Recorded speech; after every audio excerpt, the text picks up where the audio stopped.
खुलुमबाय स्टुडिअ दं आङो राकेश रामसियारि बे समाव नोंथांमोना मिथिगौ जे बिटिआर गोजोन गोरोबथा बे गोजोन गोरोबथानि 5.1 दफा बायदियै सानजा फारसे थामहिनबा बे समाव बिटिआर ओनसोलनि दा बायजोनि बर' सुबुंफोरनो BKWAC जे गायसननानै होदोंमोन आरो बे समाव बे BKWAC नि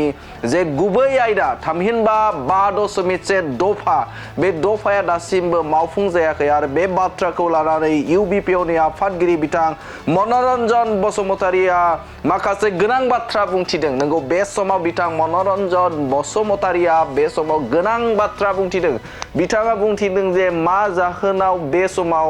BKWAC नि जे गामि सोसननाय बियाब दानाय आरो बेजों लोगोसेनो बिसायख'थि खुंनाया दासिमबो जायाखै आरो मानो जायाखै बेनि सायाव बाथ्रा बुंथिदों बिथां UBPO नि आफादगिरि बिथां मनरन बसुमतारिया। बिथाङा बुंथिदों जे बे समाव गुबुन गुबुन काउन्सिलफोरा अट'नमास काउन्सिलफोरा बे समाव NOC हरबाय थामहिनबा बे समाव बिथांमोननि सिङाव बा अट'नमास काउन्सिलफोरनि सिङाव रायजो जानाय बर' गामिफोरखौ दानख'नो थाखाय बे समाव NOC हरबाय। बे NOC हरनायनि लेखा गुबुन जायगाफोराव बे समाव बर'फोरनि बा बर' BKWC आव बिथांमोना हाबबाय। नाथाय बे समाव राभा अट'नमास काउन्सिलखौ 6 सिडिउलाव खालामनो थाखाय बे समाव बिथांखि लादों आरो जायनि थाखाय बेनि सिङाव थानाय जे बर'फोर जेराव 301 गामिफोर गं 301 गामिफोरखौ दासिमबो बे समाव NOC हराखै राभा अट'नमास काउन्सिला आरो जायनि थाखायनो बे समाव गामि सोसननायनि जे थासारि थामहिनबा बे समाव बियाब दानायनि जे थासारि बे जाफुङाखै होननानै बाथ्रा बुंथिदों बिथां UBPO नि आफादगिरि बिथां मनरन बसुमतारिया। बर' कसारि वेलफेयार समाज काउन्सिल गामि सोसननाय आरो बिनि बियाब दानाय आरो बिनि बिसायख'थिसिम लांनाय बेयो जेंना जाना थाबाय जोंना राभा अट'नमास काउन्सिल बे 6 खालामग्रोनानै राभा अट'नमास काउन्सिलाव थानाय जिहेतु बर' गामिफोर दं 301 गं गामि बे जिहेतु बिटिआरआव राभा हाबना थाबाय बे गामिफोरखौ राभा अट'नमास काउन्सिलनिफ्राय NOC डिनटिफाइ खालामनाय जायाखै। किन्तु बायजोआव थानाय जेसेबांनाखि बर' गामिफोर दं मेसिं अट'नमास काउन्सिल देउरि सनवाल थेङाल गुबुनफ्रा NOC होनानै बिसोरखौ डिनटिफाइ खालामना हरबाय। बेफोर बर' कसारि वेलफेयार काउन्सिलाव हाबबाय। आरो बेनि अनगायैबो गुबुन अट'नमास काउन्सिल जेरै मिसिं autonomous council Tiwa autonomous council दा बैफोरनिफ्राय नोजोर होयोबा थेङाल अट'नमास काउन्सिल दा बेनि गेजेरावनो थेङाल अट'नमास काउन्सिला गुबुन गामिफोरखौ बा बर' गामिफोरखौ बे समाव NOC हरदोंब्लाबो नाथाय माखासेफोर गामिफोर जेराव बर' मैखोम गामिफोर जेराव 2000 3000 जे बर' गामिफोर दं बे गामिफोरखौ बा बर' सुबुंफोर दङ बे बर' सुबुं थानाय जे गामिफोर बे गामिफोरखौ जेराव अबजेक्सन होनो नाङामोन नाथाय बे समाव अबजेक्सन होनायनि थाखायनो बे समाव गामि मेप खालामनाय थामहिनबा बे समाव सिमा खालामनाय जाफुङाखै जायनि थाखायनो बियाब दानाय जायाखै आरो बिसायख'थिया खुंनाय जायाखै होननानै बाथ्रा बुंथिदों बिथां UBPO नि आफादगिरि बिथां मनरन बसुमतारि आरो बे आयदाखौ लानानै जे गामि सोसननाय आरो बियाब दानाय आरो बिसायख'थि खुंनाय बे आयदाखौ लानानैनो ट्राइबेल एफेयार्सनि सेक्रेटारि बिथांमोनजों सावरायनाय जादोंमोन आरो बे सावरायनाय लेखा मिनिस्टार अफ ट्राइबेल एफेयार्सनो बे समाव लाइजाम लिरनो होनाय लेखा बे समाव UBPO नि आफादगिरि थामहिनबा बे समाव मनरन बसुमतारिजों लोगोसेनो बे समाव बिथांमोननो जे लाइजामखौ दैथायनाय जाबाय होननानै बाथ्रा बुंथिदों बिथां UBPO नि आफादगिरि मनरन बसुमतारि आरो बेनि अनगायैबो बे समाव फैगौ जे जानो गोनां 11थि UBPO नि जे बोसोरसालि जुथुमा बे जुथुमायाव बर' हारिनि थाखाय थामहिनबा बे समाव मोनसे जारिमिनारि सान जानो थांगासिनो दं होननानै बाथ्रा बुंथिदों बिथां UBPO नि आफादगिरि बिथां मनरन बसुमतारिया। बे समाव हादरनि गुबुन जायगानिफ्राय बर' सुबुङा बेवहाय बाहागो लागोन आरो लोगोसेनो आसामनि गिबि मन्त्रि डक्टर हिमन्त बिश्व शर्माजों लोगोसेनो ट्राइबेल एफेयार्स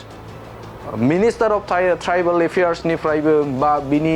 मिनिस्टारखौ लानानै बाहागो लागोन होननानै बाथ्रा बुंथिदों बिथां UBPO नि आफादगिरि मनरन बसुमतारि। थारैनो मख'नाङो जे बिटिआर गोजोन गोरोबथा बे गोजोन गोरोबथा बाय जे थामहिनबा आसामनि खना खनला जे रायजो जानाय जे बर' सुबुंफोर बे बर' सुबुंफोरनि जौगाथायनि थाखाय BKWAC जिहेतु दाफुंना होदोंमोन नाथाय बे समाव 5 बोसोर आबुं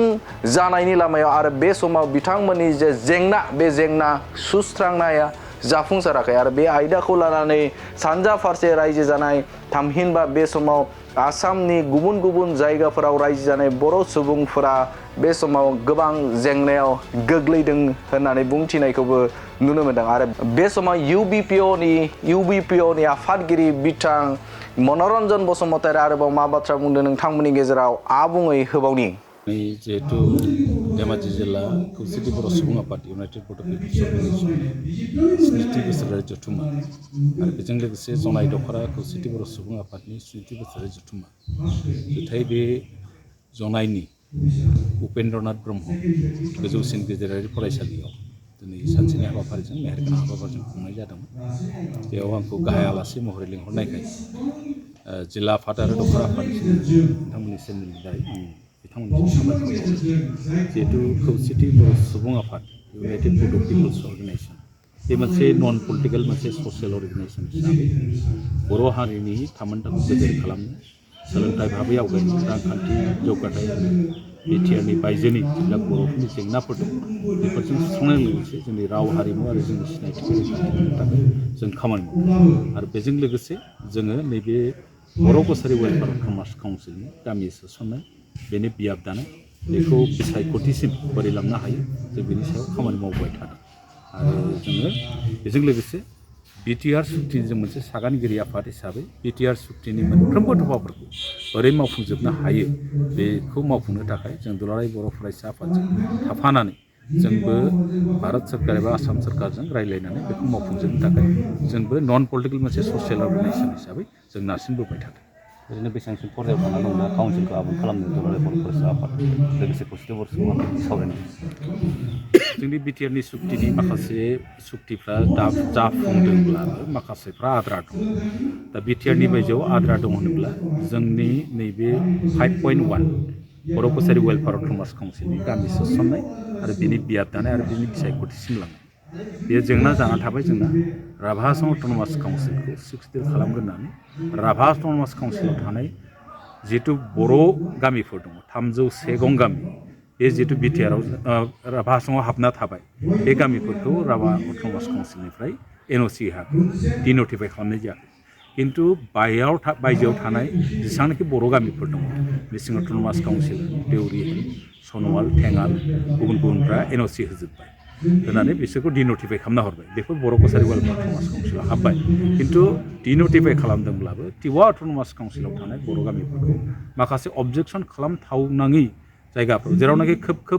2000-3000 बर' दं बर' गामि दं जयै बेफोर गामिफोरखौ टिवा अट'नमास काउन्सिलाव अबजेक्सन होनायखाय नैबे गामि सोसननाय खामानिया जाफुङाखै। दा जोंखौ दाख्लै जों सावरायनायनि गेजेरजों आसाम सरकारनि बिफानारि जेब्ला खामानि मावो ट्राइबेल एफेयार्सनि सेक्रेटारि बिथांमोनजों सावरायनायनि गेजेरजों बिथांमोना जोंखौ मोनसे खामानि दा गामि सोसननायखौ थाब जानो नांलाया इमिडियेट बिथांमोना